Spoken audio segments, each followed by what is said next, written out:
history of the cultural act performances, some classic voting mishaps, Sir Terry Wogan's greatest comedy quiz, Yes, no? the obligatory man in a hallways. And live there at BBC Sounds, a whole host of Eurovision goodies. And on Radio 2 tomorrow at 5, there's Let's Have a Party with Keith Chapman. And thank you for watching this extraordinary programme. I hope you enjoyed it. Good night.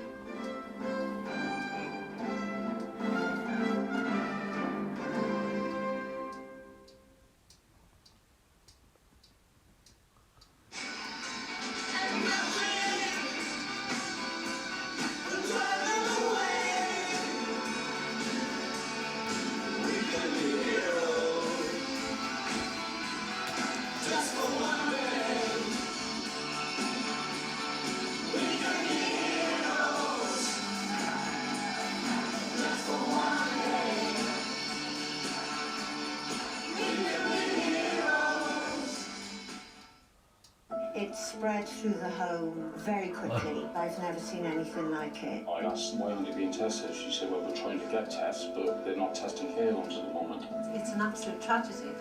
It's a national disgrace. BBC Wales investigates testing time in care. Thursday night, 8:05 on BBC One Wales and You should be tested. One day, I will tell you there are no new cases. And I'll read that the Nightingale is closing down. No swear. We'll take time to reflect and remember those lives lost. And we'll hug our loved ones. Our kids will play with their friends and finally go back to school. And until then, we'll be here to help you understand what's happening every step of the way.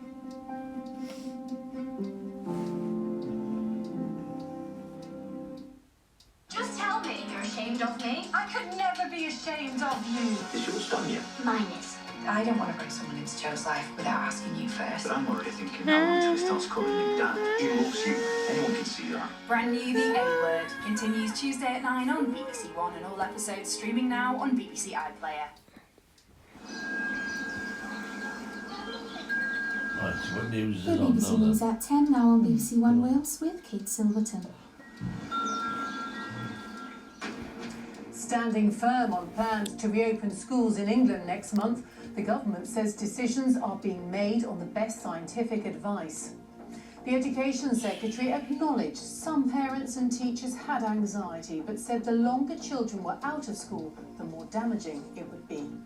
The best way of protecting children, the best way of giving them the best opportunities in life is actually to have them coming back into school. And out of 28 children in my class, we've had 10 responses saying they will send their children, but even a lot of those parents still have reservations about that and queries they would like answered before they do make that choice. Well, we'll look at the science around the impact of coronavirus on children and those they're in contact with.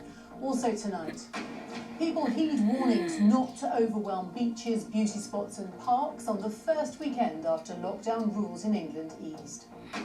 More space for pedestrians and cyclists. Could social distancing permanently change the way we travel?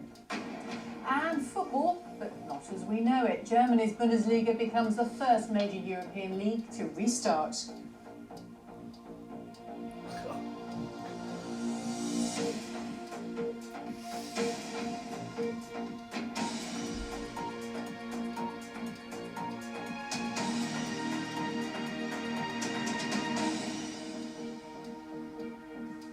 Hello, very good evening to you. The Education Secretary Gavin Williamson says the government's approach to reopening schools in England will be cautious and based on scientific advice. But he warned that the longer schools are closed, the more children will miss out. It comes after teaching unions expressed concerns over plans for some pupils to return to schools in England from the 1st of June. A further 468 deaths of people who tested positive for coronavirus in the UK were reported in the past 24 hours, taking the official death toll to 34,466. That's quite a lot, isn't it? Our education editor, Brandon. What about yesterday? Classrooms empty now in England, but in 2 weeks' can't send time, kids back a to few school, for children God's are due sake, back. Some teachers and parents remain fearful. Today, the government said it was the right decision. There are some who would like to delay the wider opening of schools. School governors will be involved in the plans, so I asked how they should weigh it up. They are going to be thinking about their legal responsibilities in terms of making each school safe. How are they meant to reconcile that conflicting advice they're getting from you and from local councils? What we would ask them to do is look at the guidance very, very carefully and recognise the fact that we are there to provide the very best for every single child who goes to that school. And the best way of doing that, the best way of protecting children, the best way of giving them the best opportunities in life is actually to have them coming back into school. Schools are getting ready as best they can, changing classrooms, contacting families. Parents will choose whether to send their children, and some think it's time to start going back. I'm not kind of waving a flag saying let's go back to school and put 30 children in a class and have it as a normal school day. I think there needs to be some kind of schooling in terms of some kind of non-physical contact at school. Ministers point to Denmark, where children began their return a month ago. But today, teachers' unions here raised concerns. Too many cases, too little testing, among their 5 priorities. We really want to get schools back open again, as soon as it's safe to do so. We've got 5 simple tests that the British Medical Association on Friday told us they agreed with our tests, and we think the government hasn't yet met them. But they are not obstructive tests. They are tests that are to encourage the government to meet them so that we can get back to school. We're not there yet, though. The gradual return to school remains a hope. The scientific evidence remains under review. A final judgment in England at the end of the month, as schools in the rest of the UK remain closed. Bronwyn Jeffries, BBC News.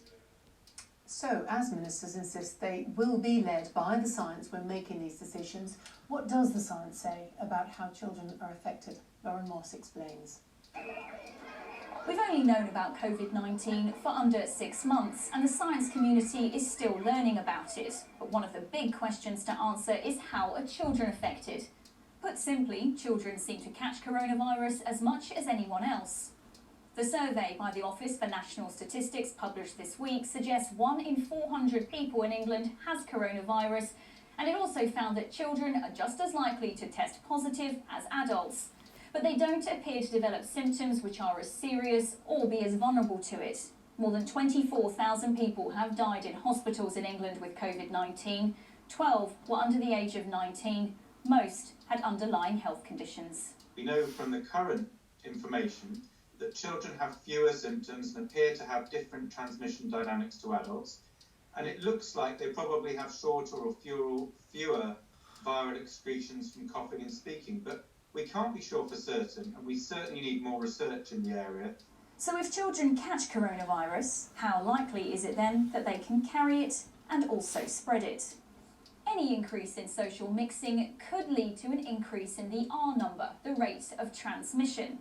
Children are super spreaders of other diseases like flu, but we just don't know how infectious they could be if they have little or no symptoms. There is the possibility, although it seems slight, that children might transmit it to other children or to staff members. But again, what evidence we have suggests that doesn't happen very much. But opening schools does create schools as being a social hub, that is where teachers will meet other teachers, will meet parents, so there will be increased mixing, and so there could be some spreading as a result of that. It's early days as we begin to take steps to emerge from the lockdown.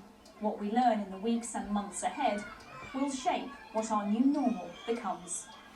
Lauren Moss, BBC News. Well, our political correspondent Jonathan Blake is here, and tonight, Jonathan, the Prime Minister is trying to address some of these worries, including schools reopening, but these wider worries around this easing of lockdown. Yes, the difficulties around reopening schools in England is just one part of a painstaking process the government's involved in trying to ease the restrictions put in place in England safely, and Boris Johnson has said he understands people's frustrations. Writing in tomorrow's Mail on Sunday, he says we're trying to do something that has never had to be done before, moving the country out of a full lockdown in a way which is safe. And he goes on to say, I recognise what we're now asking is more complex than simply asking people to stay at home, which of course was the message before, but he says this is a complex problem. Now, the one thing that would solve that problem, of course, remains the development of a successful vaccine against coronavirus. The Prime Minister claims the UK is leading the global effort in those attempts. He's announced the speeding up of the opening of a new manufacturing and innovation centre which would make and distribute a vaccine in the UK if one were to be developed. That remains a big if. As the Prime Minister himself says, I must be frank, a vaccine might not come to fruition. And in another reality check reminds us that we may need to live with this virus for some time to come. Jonathan, thank you. Well, it's the first weekend since some lockdown restrictions were eased in England. Local councils urged people today to stay away from beauty spots and beaches, and although some national parks have reported areas being busy, many people do seem to be heeding the warning. I'm not going anywhere like that. In normal times, more than 3 million day visitors come to the Yorkshire Dales every year. Is it alright to go out now, National sir? Park and local authorities, though, places are think open it's in too England early already. to loosen the What's that? coronavirus lockdown. What's in front of the lights? There's loads of people walking Only around. wankers, The babes. riverbank down there was going to Wales are in full lockdown. Blackpool, when Blackpool was busy and open, everybody sat around Very kissing the little river, no places are social open. distancing. As it is, there's a In slow, Wales, we're on a lockdown for 3 more people weeks. that come in, that feel safe to come. It's ridiculous they In keep going Grassington out. today, some people And they go out were in taking the advantage of the dozens. new guidelines, some travelling from Harrogate and Leeds. If you follow the guidance and you socially distance, you ensure that you're not touching anything. We've not seen anybody really, but everyone we've seen has been friendly and kept the safe distance, so yeah, we feel fine. They reopened the car park here, so visitors don't park in the centre of the village or on verges. The idea is that'll reduce contact and possible infections between tourists and locals. Tourism is vital for this part of Yorkshire. They do want the visitors back here once it's safe. One estimate is that the economy in this part of the Dales There's has 500 taken deaths a already, 30% like, hit again, because of the yesterday. lockdown. What has gone Striking way a up? balance between saving lives Because people are and getting saving together again, and it's livelihoods wrong. is the challenge here as everywhere else. Andy Gill, BBC News, the Yorkshire Dales. Now, the number of life-saving transplant operations in the UK dropped by almost 90% after lockdown, and operations using living donors stopped completely. Transplant specialists say lives will be lost as a result. Our reporter Alexandra Mackenzie's been to the Royal Hospital for Children in Glasgow. 16-year-old Zach had kidney failure and was on dialysis.